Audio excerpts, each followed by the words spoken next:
जाओ। जय हालेलुया, जय हालेलुया, जय हालेलुया, आनन्द मनाऊ। प्रेमी छन् जीवनमा, प्रेमी छन् जीवनमा, प्रेमी छन् जीवनमा, प्रेम गर्दै जाओ। जय हालेलुया, जय हालेलुया। ठीक है, सभी को जय मसीह। जो खजूर रविवार है, पाम संडे है, आज वही जगहों पर आज का जो ये पर्व है ये भी एक पर्व के समान है और लोग पालन करते हैं अपने कलीसियाओं में, सारे विश्वासी मिलकर। हमने तो क्या किया, हमने ऐसा कुछ खास नहीं किया, लेकिन बहुत सारे कलीसियाओं में बहुत धूमधाम से आज का ये पाम संडे खजूर रविवार मनाया जाता है ना। और यहाँ पर बाइबल में अगर हम देखेंगे तो ये जो घटना है, ये जो बाइबल का जो खंड है, प्रभु यीशु मसीह का यरूशलेम में विजय के साथ में यरूशलेम में प्रवेश करने का जो घटना है, जो कहानी है, ये चारों लोगों ने अपने अपने सुसमाचार में बताया है। मत्ती ने भी बताया है, मरकुस ने भी बताया है, लूका ने भी बताया है और यूहन्ना ने भी बताया है। चारों सुसमाचार में इस घटना का उल्लेख हुआ है।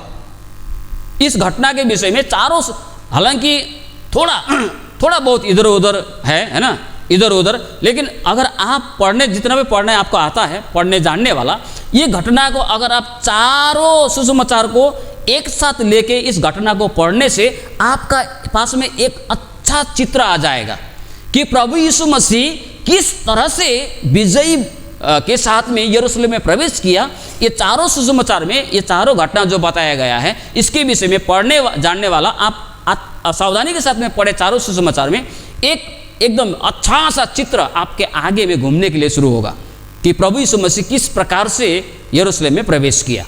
ये चारों सुसमाचार का जो है, ये चारों खंड जो प्रभु यीशु मसीह का विजयी प्रवेश यरूशलेम में, ये चारों सुसमाचार को हम लोग मिल के जब देखते हैं ना, पढ़ते हैं ना, तो एक अच्छा एक चित्र हमको दिखाई देता है। तो प्रभु यीशु मसीह, आज हम लोगों ने यूहन्ना सुसमाचार 12वां अध्याय 12 से लेकर 19 पद तक बाइबल पाठ किया, लेकिन दूसरे सुसमाचार में आप पढ़िएगा और भी विस्तार के साथ में बताया है। यूहन्ना ने उतना स्पष्टता के साथ में नहीं बताया है, लेकिन जो अपना अपना एक विषय है ना, क्योंकि यूहन्ना ने सारा संसार के लोगों के लिए लिखा, मत्ती ने यहूदियों के लिए लिखा। इस प्रकार से अपने अपने पाठक को ध्यान में रखते हुए उन्होंने लिखा है। तो प्रभु यीशु मसीह का ये यरूशलेम में प्रवेश करना ये पहली बार नहीं था। यरूशलेम में प्रवेश करना ये पहली बार नहीं था। इससे आगे भी बहुत बार यरूशलेम में प्रभु गया और वहाँ पर शिक्षाएं दी, वहाँ पर प्रचार किया, है ना, और बहुत सारी बातें प्रभु ने वहाँ पर किया। बेथानी में किया, है ना, और मार्था मरियम का जो घर था, और उसके बाद में यरूशलेम में, यहूदिया में, गलील में, इस प्रकार से बहुत बार प्रभु मसीह आया गया, प्रचार किया, सिखाया, बहुत सारी चंगाई को किया, है ना। लेकिन एक बात उन्होंने बार बार कहा, उस वक्त में क्या बोला, किसी को चंगाई करता था, क्या बोलता रहा, देखो मुझे प्रकट मत करना। प्रभु क्या बोलता रहा, मेरे विषय में मत बताओ, मेरे विषय में बात को मत फैलाओ, मेरे विषय मुझे प्रकट मत करना बोल के प्रभु यीशु मसीह कहता है, क्योंकि उस वक्त तक उसका समय नहीं आया था। अभी ये जो यरूशलेम का जो अंतिम यात्रा है, इसके बाद में ये एक सप्ताह उसका दुख भोग का समय है। प्रभु यीशु मसीह का दुख भोग का समय है ये एक सप्ताह, ये सप्ताह। तो प्रभु यीशु मसीह जब यरूशलेम के नज़दीक पहुंचा और दूसरे सुसमाचार के आधार में, तो उन्होंने 2 चेलों को वह सामने के गांव में भेजा। क्या कह के भेजा, बोला आप लोग सामने के गांव में जाओ और वहाँ पर जाते ही आपको गधे और गधे का माँ और उसके साथ में एक बछड़ा जो कभी किसी ने यूज नहीं किया, किसी उस गधे के ऊपर में कोई नहीं चढ़ा, ऐसा मिलेगा। चेले इस बंधे हुए बछड़े के माँ और उसके बच्चे को खोलने के लिए शुरू किया, तो उसके मालिक ने बोला आप लोग क्यों खोल रहा है। तो चेले लोग बोलता है हमारे गुरु हमारे प्रभु को इसका ज़रूरत है। तब उन लोगों ने कुछ नहीं बोला, तो उसको ले आके प्रभु यीशु के पास में लाया, और प्रभु यीशु के पास में जब लाया तो प्रभु यीशु मसीह उस गधी के बच्चे के ऊपर में सवार हुए, और क्या हुआ, वो यरूशलेम में प्रवेश करने के लिए शुरू किया। उस वक्त में वो जब उस समय में यरूशलेम में बहुत सारे लोग उस समय में उस पर्व को, क्योंकि निस्तर चाड़ का, अखमरी रोटी का, फसह का पर्व का समय था वो, इसलिए बहुत जगह से बहुत जगह से लोग वहाँ पर आए हुए थे उस वक्त में। जब लोगों ने सुना कि यीशु मसीह आया हुआ है, यीशु ख्रिस्ट वहाँ पर आया हुआ है, तो सब लोग आके क्या वहाँ पर खजूर की डालियाँ लेकर कपड़ों को बिछाते हुए होसन्ना होसन्ना, धन्य है जो प्रभु के नाम से आते हैं, होसन्ना, इस प्रकार का जय जयकार करते हुए प्रभु का आराधना, प्रभु का सम्मान, प्रभु का जय जयकार करने लगे। और उस वक्त में जब वो होने के लिए आरंभ किया तो उस वक्त में क्या हुआ, वहाँ पर कुछ ऐसे लोग भी थे जिन्होंने लाजर को जीत करते वक्त वो लोग वहाँ पर था, वो लोग भी आया हुआ था और वो लोग भी आके प्रभु की महिमा करने के लिए शुरू किया, है ना। जब ये सारे एकदम, मैंने तभी बताया, पहले प्रभु यीशु ने क्या बोला था, पहले बोला था कि मुझे प्रकट मत करना, लेकिन अभी यहाँ पर क्या हो रहा है, अभी गधी की बच्चे में बैठ के प्रभु यीशु मसीह खुले आम, है, एकदम ओपनली, खुल्ला में खुल्ला, बाइबल में एक शब्द प्रयोग किया है, खुल्ला में खुल्ला, बहुत ओपनली, एकदम सबको पता होने जैसे वो गधी के बच्चे पर सवार होकर यरूशलेम में प्रवेश कर रहा है। तो वहाँ पर क्या है, फारिसी लोग, पंडित पुजारी लोग, गुरु लोग थे, वो लोग झुंझला गया। जब सारे लोग, उतने हजारों हजारों लोग प्रभु यीशु की जय जयकार करने के लिए शुरू किया, प्रभु की बड़े बड़े करने के लिए शुरू किया, तो वे लोग क्या हुआ, झुंझला उठे और वो लोग बोलता है दूसरे लोगों से, एक दूसरे को दोष आरोपण करने के लिए शुरू किया, तुम लोग से कुछ होता ही नहीं है, तुम लोग से कुछ होता ही नहीं, देखो सब संसार के लिए सब लोग उसके पीछे हो लिया, बोल के दूसरे लोग गुस्सा करने के लिए यहाँ पर शुरू करता है ना। और दूसरे जगह पर ये भी लिखा है, वो लोग ये भी बोला कि अपने चेलों को और इन लोगों को शांत कीजिए। तो प्रभु ने क्या बोला वहाँ पर, प्रभु ने बोला अगर ये लोग शांत हो गया तो पत्थर चिल्ला उठेंगे, अगर ये लोग चिल्लाने के लिए बंद किया तो पत्थर चलाने के लिए शुरू करेगा, बोल के प्रभु ने वहाँ पर बोला दूसरे सुसमाचार में। तो ये दिन में प्रभु यीशु मसीह को क्या सूझा कि वो गधी के बच्चे के ऊपर में सवार होकर उसको जाना पड़ा, इसका क्या मतलब है, इसका कुछ दो तीन अर्थ बहुत ही मायने रखता है। एक तो है पुराने नियम में जो प्रभु यीशु के विषय में जो भविष्यवाणियां की गई थी, वो भविष्यवाणी को यीशु के जीवन के द्वारा पूरा होना था। प्रभु यीशु मसीह को उसके विषय में किए गए भविष्यवाणी को पूरा करना था, ताकि लोगों को पता चले कि पुराने नियम में जो भविष्यवाणी किया गया था वो इसी यीशु के विषय में किया गया था। इस बात का पता लगे, इस बात के विषय में लोगों को मालूम हो, इसलिए उन्होंने इस गधी के बच्चे का प्रयोग किया। जब हम पढ़ते हैं जकरिया की पुस्तक 9 अध्याय का 9 वचन, हे सियोन बहुत ही मगन हो, हे यरूशलेम जय जयकार कर, क्योंकि तेरा राजा तेरे पास आएगा, वह धर्मी और उद्धार पाया हुआ है, वह दीन है और गधे पर वरन गधे के बच्चे पर चढ़ा हुआ आएगा। ये एक भविष्यवाणी प्रभु यीशु के विषय में, प्रभु यीशु के आने से बहुत पहले ये भविष्यवाणी किया गया था। तो प्रभु यीशु मसीह जब गधे के बच्ची में, यहाँ पर लिखा है चेलों को भी पहले समझ में नहीं आया था, लेकिन क्योंकि प्रभु ने जब बोला ना गधी के बच्ची लेके आओ तो उसको भी कुछ समझ नहीं आया, लेकिन प्रभु यीशु मसीह जब गधे के बच्चे में सवार हुआ तब चेलों का भी सोच खुल गया, आंख खुल गया, ओ अच्छा, तो आगे जो बात बोला था एक राजा आएगा गधी के बच्चे में सवार होगा, वो हमारे प्रभु के विषय में है। तब उसको समझ में आता चला लोगों को कि ये तो यीशु मसीह, इसी जो हम जिसके पीछे हम लोग हो लिए हैं उसके विषय में कहा हुआ वचन था। वो तो गधी के बच्चे के ऊपर में बैठने का एक मतलब क्या है, उस भविष्यवाणी को पूरा करना। पुराने नियम में जो यीशु के विषय में भविष्यवाणी किया गया था उस भविष्यवाणी को पूरा करना था। और दूसरा, जब वो गधी के बच्चे के ऊपर में बैठ के जब जा रहा था तो वो क्या बोल रहा था, वो खुद को क्या दिखा रहा था, वो यहूदियों का राजा, अपने आप को राजा के रूप में प्रस्तुत कर रहा था। वो इनडायरेक्टली क्या बोल रहा था, मैं गधी के बच्चे में सवार हूं, मेरे विषय में भविष्यवाणी किया गया था, इसलिए मैं राजा हूं, मैं यहूदियों का राजा हूं, मैं राजा हूं। इस बात का घोषणा वो इनडायरेक्टली अप्रत्यक्ष रूप में वो कर रहा था, है ना। इसीलिए उस समय में गुरुजन लोग, धार्मिक गुरुजन, फारिसी लोग बहुत झुंझला गया था, क्योंकि उसके विषय में जो भविष्यवाणी हुआ था वो पूरा। और तीसरी बात है, जब कोई राजा, मैंने पहले भी इस बात को आपको बताया, लड़ाई में जाता रहा तो घोड़े में सवार होके जाता रहा। घोड़े में सवार होके कोई आता है तो इसका मतलब क्या समझा जाता था कि ये लड़ाई करने के लिए आ रहा है, लेकिन जब कोई गधे के बच्चे में ऊपर में सवार, गधे में सवार होकर कोई आता था तो वो शांति का संदेश लेके आता था, है ना। शांति का संदेश लेके आया है, इस बात का चिन्ह होता रहा गधे के ऊपर में सवार होना। तो प्रभु यीशु मसीह एक प्रकार से क्या है, शांति का संदेश लेके यरूशलेम में विजयी प्रवेश वो कर रहा था। हालेलुया।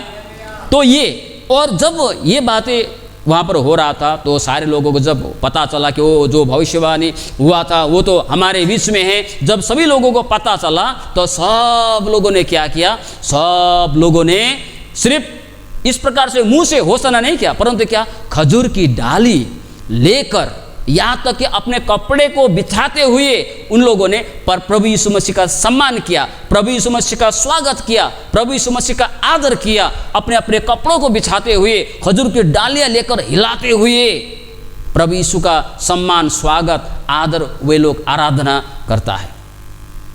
और यूहन्ना सुसमाचार में आज जो हम लोगों ने बाइबल पाठ किया, इस घटना, ये जब घटना हो रहा था, जब ये कार्य हो रहा था, जब प्रभु यीशु मसीह यरूशलेम में विजय प्रवेश के साथ में वो प्रवेश कर रहा था, तो उस वक्त में हमारे यूहन्ना सुसमाचार में 3 प्रकार का भीड़ हमको दिखाई देता है।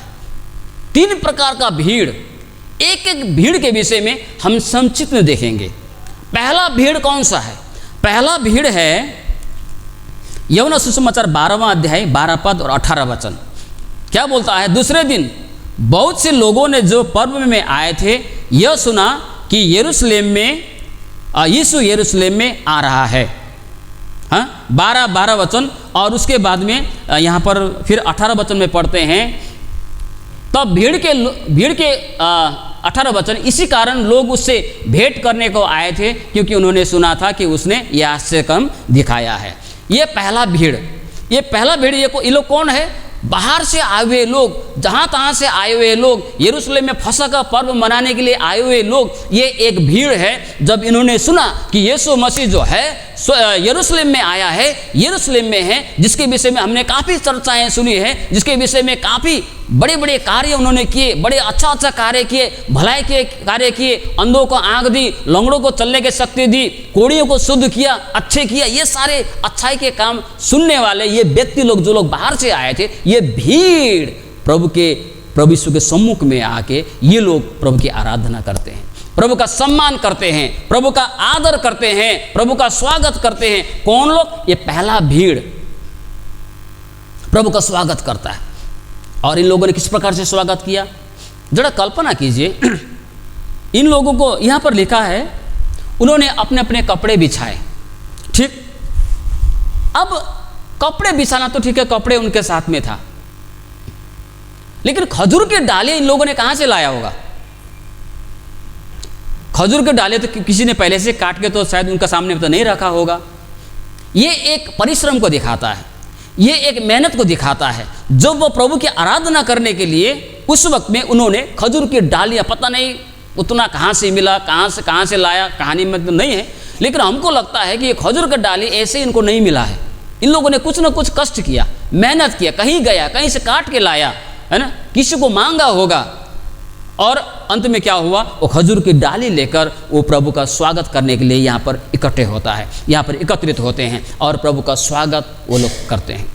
प्रभु का आदर करने वाला भीड़, प्रभु का स्वागत करने वाला भीड़, प्रभु का सम्मान करने वाला भीड़, अपने कपड़ों तक बिछाने का क्या है, अपने कपड़े तक को बिछाकर प्रभु का स्वागत करने वाले। ये खजूर का डाली और कपड़ों को बिछाना क्या दिखाता है?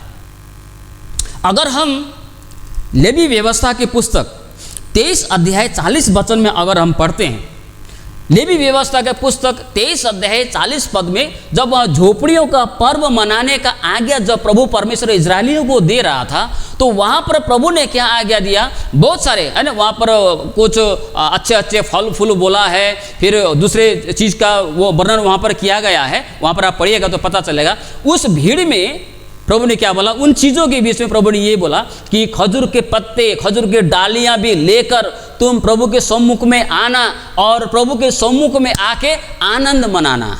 हालेलुया। तो ये पद क्या दिखाता है? खजूर की डालियाँ हाथ में लेना, खजूर की पत्तियों को हाथ में लेना, इस बात को दिखाता है कि प्रभु के सम्मुख में आने का समय में आनंद के साथ में आनी चाहिए। और खजूर की डालियाँ, खजूर का जो पत्ता है वह आनंद को दिखाता है, आनंद का प्रतीक है, वो आनंद का एक बात है, आनंद का एक विषय है खजूर की डाली को हाथ में लेना। तो प्रभु क्या बोलता है, जब तुम झोपड़ियों का पर्व जब तुम मनाओ, जब तुम मेरे सम्मुख में आओ, तो तुम्हारे हाथ में दूसरे चीजों के साथ में खजूर की पत्तियां, खजूर की डाली लेके आना और मेरे सम्मुख में आनंद मनाना। तो खजूर का डालियां जब ये लोग ले रहे थे, प्रभु यीशु मसीह जब यरूशलेम में विजयी प्रवेश कर रहे थे, तो जब अपने हाथ में खजूर के डालियां ले रहे थे ना, तो उस वक्त में इस बात को वो लोग दिखा रहा है कि आज हम यीशु के कारण आनंदित है, आज हम यीशु के विजय प्रवेश यरूशलेम में करने के द्वारा हम लोग आनंदित है, इस बात को दिखा रहा था वे सारे भीड़। ये पहला भीड़।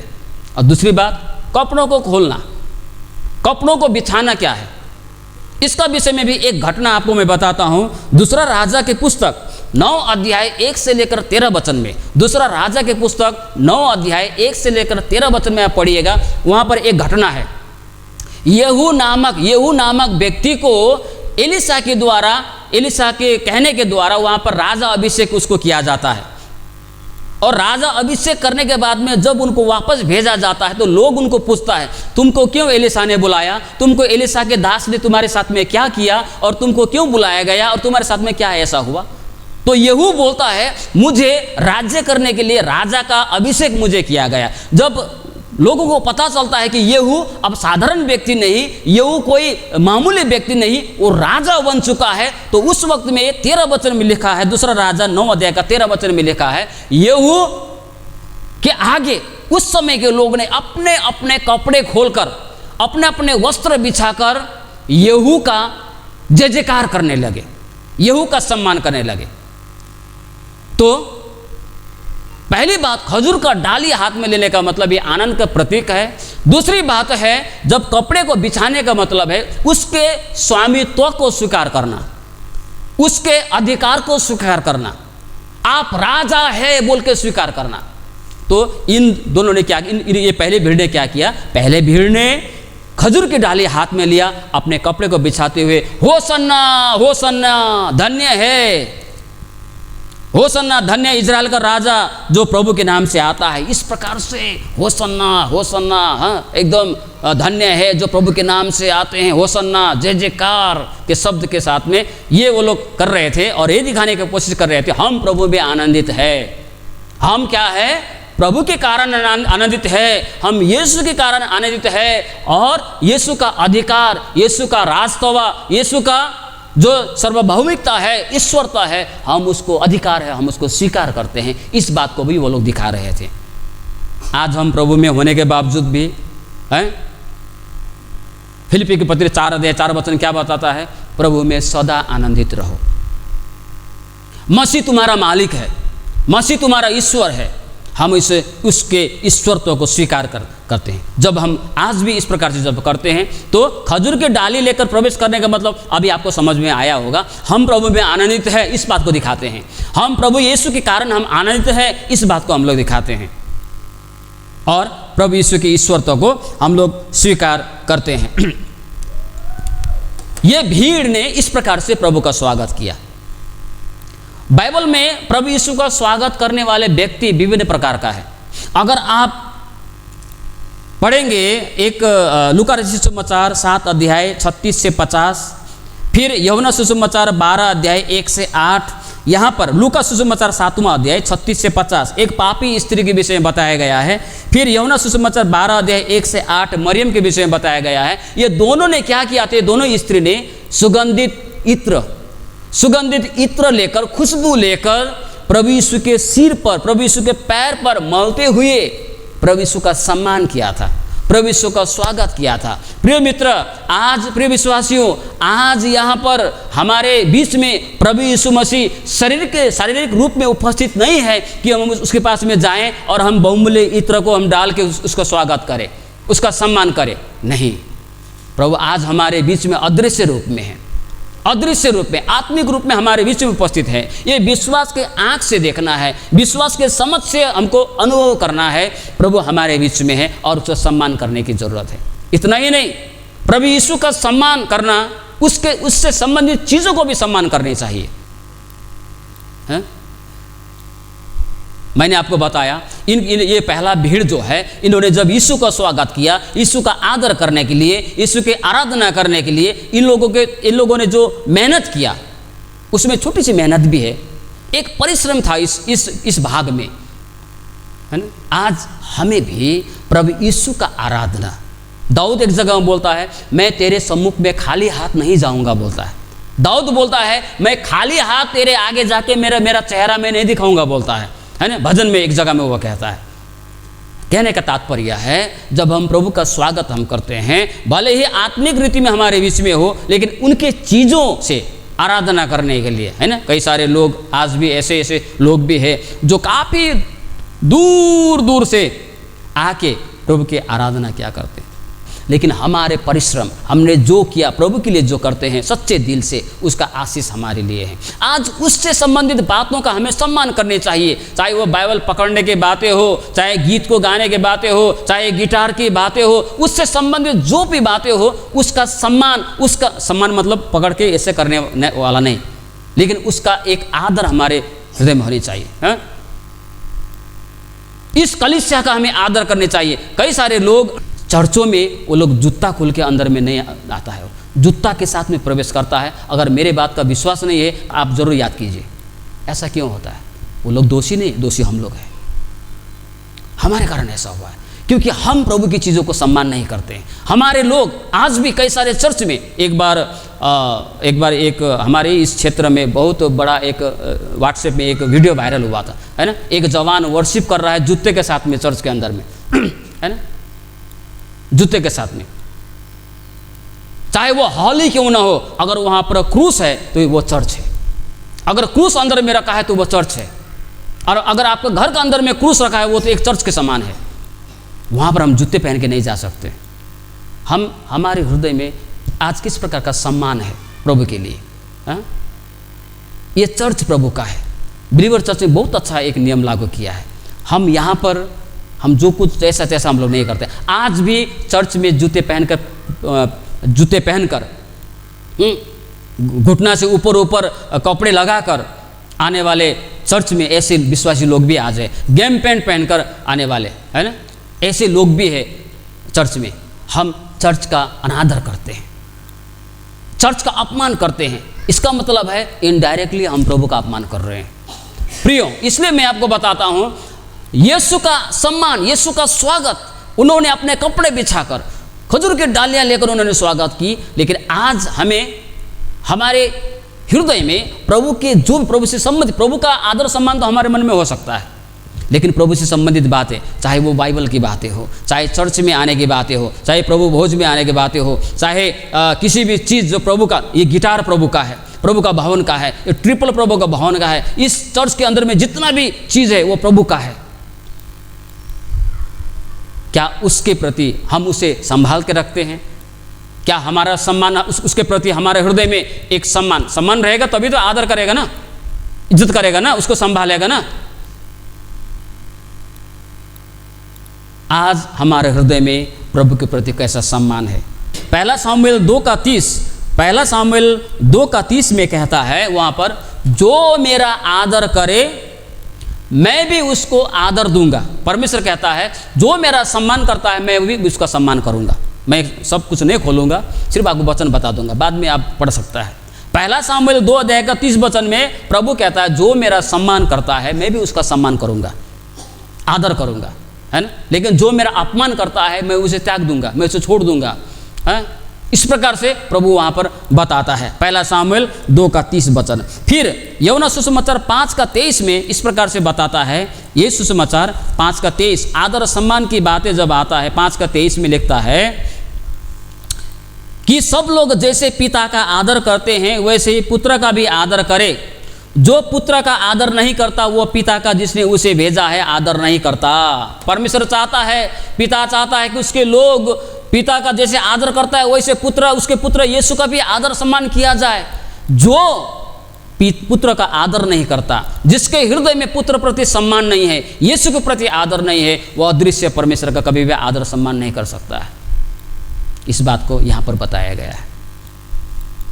प्रिय मित्र, इसीलिए याद रखें, आज पाम संडे के दिन, आज खजूर रविवार के दिन हम लोगों ने जो खजूर के डाले लेते हुए हम लोग चर्च में प्रवेश किए। आज हम एक हमारे हृदय में एक सम्मान, एक आदर की बातें होनी चाहिए प्रभु के प्रति, उसके सम्मान के प्रति, उसके चीज बीज के प्रति भी, कलीसिया के प्रति भी मेहनत और सम्मान आदर यहाँ पर होनी चाहिए, है ना। अभी बाहर में कई लोगों को पता नहीं चला, बाहर में मैंने एक बाइबल पाठ पढ़ा। वो कौन सा था? प्रकाशित वाक्य 7वां अध्याय और उस 9 से लेकर 17 तक। वहाँ पर मैंने बाइबल पाठ के क्या लिखा है? वहाँ पर दुख कष्ट सहते हुए, मुसीबतों को सामना करते हुए, यीशु मसीह का लहू से अपने पापों को धोकर श्वेत वस्त्र पहनकर जाने वाले लोग क्या करते हैं? खजूर की डाली लेकर वहाँ भी स्वर्ग में। अरे बाबा, खजूर की डाली तो उधर भी है, लेकिन हम पृथ्वी में करने के लिए भूल जाते हैं। परमेश्वर बताता है खजूर का डाली का काम खत्म नहीं हुआ है। प्रभु यीशु वहाँ पर यरूशलेम में प्रवेश किया, खत्म नहीं हुआ है। आज भी वो उतना ही अर्थपूर्ण है, आज भी उतना ही महत्वपूर्ण है। और यहाँ तक महत्वपूर्ण है कि बताया गया है यहाँ प्रकाशित वाक्य में, स्वर्ग में भी क्या उस समय यीशु के लहू के द्वारा श्वेत वस्त्र पहने हुए, अपने पाप को धुए हुए लोग, विजय पाए हुए लोग वहाँ भी खजूर की डाली लेकर प्रभु की आराधना करेंगे। हालेलुया। उधर भी एक खजूर की डाली, स्वर्ग में भी सब लेकर प्रभु की आराधना करेंगे। फिर हमें यहाँ क्यों नहीं करनी चाहिए? प्रभु के सम्मान में, प्रभु के आदर में उन्हें ये सम्मान आदर उनके कलीसिया के द्वारा मिलने चाहिए। दूसरा प्रकार का, अब ये बिल्कुल छोटा छोटा है, दूसरा झुंड जो है वो झुंड है वो लोग जो प्रभु यीशु मसीह ने जब लाजर को जीवित किया था, प्रभु यीशु मसीह जो लाजर जो 4 दिन से मरे हुए लाश होके उधर में पड़ा हुआ था, उसको जब प्रभु ने जब जीवित किया तो उस वक्त में वहां पर बहुत सारे लोग थे, बहुत सारे लोगों ने उस घटना को देखा था। प्रभु यीशु मसीह लाजर बाहर निकला, तब लाजर क्या है, वो बाहर 4 दिन के 4 दिन से मरे हुए व्यक्ति वो बाहर निकल के आता है जब उसका पत्थर को हटाया जाता है ना, जिंदा होके आता। उस वक्त में बहुत सारे लोग वहां पर थे। अब जब इस वक्त में थोड़ी देर बाद में जब यरूशलेम में यीशु आता है, तो वो जो लाजर का मरे हुए में से जिंदा होने का जो गवाह था ना, जो साक्षी जिन्होंने देखा था, वो लोग यहाँ पर आया। यूहन्ना सुसमाचार उसी का 12 का 17 वचन। तब भीड़ के उन लोगों ने गवाही दी जो उस समय उसके साथ थे, जब उसने लाजर को कब्र में से बुलाकर मरे हुए में से जिलाया था। ये दूसरा प्रकार का भीड़ है। पहला भीड़ कौन है? सारे जगह से जाने वाला। जब सुना कि यीशु मसीह आया है तो सब एकदम हतपत, एकदम डाली उली लेके कपड़ा सपड़ा बिछा के प्रभु का सम्मान करने वाला भीड़। दूसरा भीड़ कौन है? दूसरा भीड़ है वे लोग जो गवाही देने के लिए, जो गवाह थे वहां पर, लाजर को प्रभु यीशु ने मरे हुए में से जिलाया, बोल इस बात का गवाह, इस बात का साक्षी जो लोग थे वहां पर, यीशु के आने की खबर सुनकर वो लोग भी वहां पर आया और बोल रहा है, हाँ यही यीशु है जिसने लाजर को 4 दिन से मरे हुए लाजर को जीवित किया था। ये गवाह देने के लिए उन लोगों ने आरंभ किया। ये दूसरा व्यक्ति कौन है? दूसरा भीड़ क्या है? पहला भीड़ कौन है? पहला भीड़ है प्रभु का आदर सम्मान करने वाला, प्रभु का जय जयकार करने वाला। दूसरा भीड़ कौन है? गवाही देने वाला। यीशु ने मरे हुए में से जिलाया लाजर को, इस बात का गवाह देने वाला ये दूसरा भीड़ है। प्रेरित को पुस्तक 1 अध्याय का 8 वचन में क्या कहता है? कहता है जब तुम पर पवित्र आत्मा आएगा तो तुम सामर्थ्य पाओगे। यहाँ पर 1 का 8 में क्या कहता है? कहता है परंतु जब पवित्र आत्मा तुम पर आएगा तब तुम सामर्थ्य पाओगे और यरूशलेम और सारे यहूदिया और सामरिया में और पृथ्वी के छोर तक मेरे गवाह होंगे। तो गवाही बनने के लिए भी परमेश्वर के सामर्थ्य, परमेश्वर के शक्ति, पवित्र आत्मा की शक्ति की आवश्यकता है। मैं बार बार आपको बताता हूँ, यदि आज भी हम लोग गवाही देने से हमको डर लगता है, उस समय में लाजर का जिलाया जाना, ये लोग गवाही बन के आया था, विटनेस, उनका टेस्टिमनी वो लोग दे रहे थे, गवाही दे रहे थे, गवाह बनकर गवाही दे रहे थे। तो आज भी हमें क्या है? यीशु मसीह का गवाह बनना है और गवाही देना है। यीशु मसीह जिंदा हो उठा है, यीशु मसीह जीवित हो गया है, यीशु मसीह राजाओं का राजा है, यीशु मसीह प्रभुओं का प्रभु है, यीशु मसीह परमेश्वर है, यीशु मसीह उद्धार करता है, यीशु मसीह न्याय करता है। कई सारे गवाही जो हमारे पास में होनी चाहिए और हमें दूसरों को बताने चाहिए, लेकिन ये सब लोग बता नहीं पाता है। क्यों? क्योंकि पवित्र आत्मा नहीं है, पवित्र आत्मा की सामर्थ उन्होंने नहीं पाई है। इसलिए क्या बोलता है, इसलिए हमें बाइबल क्या सिखाती है, अगर तुम्हारे पास में पवित्र आत्मा नहीं है तो सुसमाचार में प्रभु ने क्या बोला, सुसमाचार के पुस्तक में जब हम 11वां अध्याय लूका सुसमाचार 11:9 से हम पढ़ते हैं तो वहाँ पर क्या बताया गया है, वहाँ पर बताया गया है जब तुम बुरे होकर अपने बच्चों को अच्छे चीज़ देना जानते हो, हाँ, क्या तुम्हारा बेटा बेटी अगर कोई रोटी तुमसे मांगे तो तुम पत्थर थोड़े देते हो, हाँ, मछली मांगे तो सांप थोड़े देते हो, ऐसा बोल के प्रभु वहाँ पर बोलता है। तो इसी प्रकार से अगर तुम अपने पिता से मांगोगे तो तुमको पवित्र आत्मा क्यों ना देगा। अगर ऐसा अभी भी आपके हृदय में डर है, हम में से यहाँ पर कितने लोग हैं, आप थोड़ा अपने विषय में सोचिए, आपका विश्वास किया हुआ कितना दिन हो गया, आपने कितना साल हुआ प्रभु को विश्वास किया हुआ, लेकिन आज तक आपने कितने लोगों को अपने गवाही दी है, आज तक आपने कितने लोगों को सुसमाचार प्रचार किया है, आज तक आपने कितने लोगों को प्रभु यीशु के जीवित होने का साक्षी आप बनाए हैं। आप खुद को थोड़ा सा आप प्रश्न कीजिए, खुद को। मैं यहाँ से प्रचार कर रहा हूँ लेकिन आप प्रश्न कीजिए, है ना, कितने लोगों का आपने प्रचार किया। अगर आप प्रचार नहीं कर पाते, बोल नहीं पाते यीशु के विषय में, तो प्रार्थना करना है कि आपको पवित्र आत्मा की शक्ति मिले, क्योंकि जब तक पवित्र आत्मा की शक्ति आपके जीवन में नहीं आता है आप प्रचार नहीं कर सकता है, आप बता ही नहीं सकता, आप दूसरों के सम्मुख में जाके बोल ही नहीं सकते आप, क्योंकि उसको बोलने के लिए हिम्मत चाहिए और वो पवित्र आत्मा के द्वारा आता है। और प्रभु कहता है अगर ऐसा है तो तुम प्रार्थना करो पिता से, पिता तुमको देगा। तो गवाही देने के लिए पहला क्या बनना है, गवाह बनना है। ये लोग पहले गवाह बने और आके यहाँ गवाही देता है कि यही यीशु है जिसने जिलाया था। तो ये दूसरा वाला भीड़ जो गवाही देने वाला भीड़ है। लेकिन तीसरी जो भीड़ है वो भीड़ कौन सा है, यूहन्ना सुसमाचार 12:19 में ये तीसरा भीड़ वो है, तब फरीसियों ने आपस में कहा, सोचो तो सही कि तुम में से कुछ नहीं बन पड़ता, देखो संसार उसके पीछे हो चला है। दूसरी जगह में कहता है इन लोगों चुप कराओ, फरीसी लोग, ज्ञानी लोग, व्यवस्था के जानकार लोग, है ना, धर्मगुरु लोग।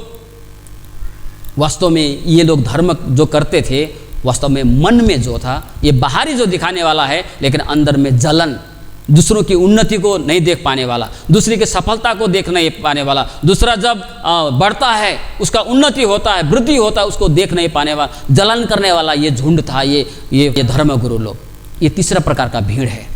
तीसरा प्रकार का भीड़ कौन है, उसकी उन्नति को देखकर, किसी दूसरे की उन्नति को देखकर, सफलता को देखकर चिढ़ने वाला, जलन करने वाला, ईर्ष्या करने वाला, ये है। प्रभु ने बोला अगर तुम बोलते हो इसको चुप कराने के लिए, अगर चुप ये लोग हो गया तो पत्थर चिल्ला उठेगा, पत्थर के द्वारा मेरा महिमा होगा, मेरा आराधना होगा। प्रियो, आज हम इस तीनों झुंडों में कौन कौन से झुंड में हैं? क्या हम प्रभु का आराधना करने वाले, प्रभु का स्वागत करने वाले झुंड में हैं, प्रभु की गवाही देने वाले झुंड में हैं, या तो हम दूसरे की उन्नति को हम देख नहीं पाते हैं, या तो दूसरे की सफलता को हम देख नहीं पाते हैं। जब मुझसे आगे कोई बढ़ जाता है, हम नहीं चाहते कि दूसरे लोग आगे बढ़े, हम नहीं चाहते कि मुझसे ज़्यादा कोई ज्ञानवान हो, मुझसे ज़्यादा सफल कोई हो, मुझसे ज़्यादा किसी का उन्नति हो, मुझसे ज़्यादा कोई अच्छा हो जाए। हाँ, हमें आनंद मनाना चाहिए। जब एक दूसरे की उन्नति हो तो हमें आनंद मनाना चाहिए, बाइबल सिखाती है। लेकिन कई सारे बार, कितने बार हम लोग जलन से भर जाते हैं, हम लोग जलने लगते हैं दूसरे की उन्नति से, कहीं हम इसी झुंड में तो नहीं हैं। तो ये तीन प्रकार के भीड़, यदि आज हम पहले दो प्रकार के भीड़ में हैं तो प्रभु का धन्यवाद, बहुत अच्छा, प्रभु इनका आशीष हमें लौट आएगा, प्रभु हमको आशीष देगा। लेकिन तीसरी वाले भीड़ में हमें कभी नहीं होना चाहिए। इसलिए इस बात को हमेशा आप मन में रखिए, है ना, और कभी भी टूटने न दे। हम जब गवाही की बात करते हैं, मैंने दो नंबर में जो भीड़ की बातें कही, अगर इब्रानियों के पत्र 11वां अध्याय में आप पढ़िए, वहाँ पर गवाह 12:1 में कहते हैं, इसलिए इतने बड़े गवाहों के बादल से घिरे हुए, कितने बड़े, 11वां अध्याय में पढ़िए कैसे कैसे लोग यीशु के खातिर। आज हमने प्रकाशित वाक्य 7वां अध्याय में जो पढ़ा, वहाँ भी आप पढ़ सकते हैं। वो गवाही, यीशु का गवाही बनने के कारण वो लोगों का कितना कष्ट, उसने दुख सहा, लेकिन अंत में खजूर की डाली लेते हुए प्रभु की आराधना कर रहा है ना, गवाही देने वाला, तो साक्षी रखने वाला। यूहन्ना भी एक गवाही था, यूहन्ना जो प्रभु का चेला था वो भी एक गवाही था, वो और चेले लोग भी सब लोग गवाह बने, गवाही देने लगे। विश्वासी लोग पहले प्रभु के खातिर क्या क्या उन लोगों ने नहीं सहा, लेकिन आज हम लोग क्या प्रभु का गवाही देते हैं? हम लोग गवाह बने हैं। गवाह बने बिना हम लोग गवाही नहीं दे सकते। तो यीशु का गवाह हम है, तो हमें गवाही देनी चाहिए। अगर हम गवाही नहीं दे पाते तो प्रार्थना करनी चाहिए।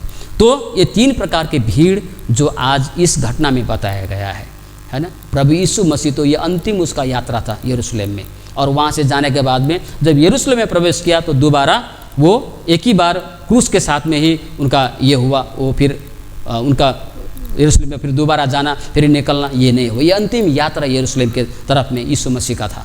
तो इस बातों को मन में हमेशा हमें रखना चाहिए। एक विश्वासी होने के नाते सिर्फ हमें ताली बजाना काफ़ी नहीं है, सिर्फ बाइबल पकड़ना काफ़ी नहीं है, लेकिन हमें गवाही भी बनना है। प्रभु का आराधना करने वाला व्यक्ति चर्च में होने चाहिए, घर में होने चाहिए, आदर सम्मान करते हुए उसका स्वागत करने चाहिए, सम्मान करने चाहिए। इसके साथ साथ में दूसरे झुंड के समान हमें गवाही भी देने वाला होने चाहिए। सो प्रभु इस वचन में आशीष दे। आइए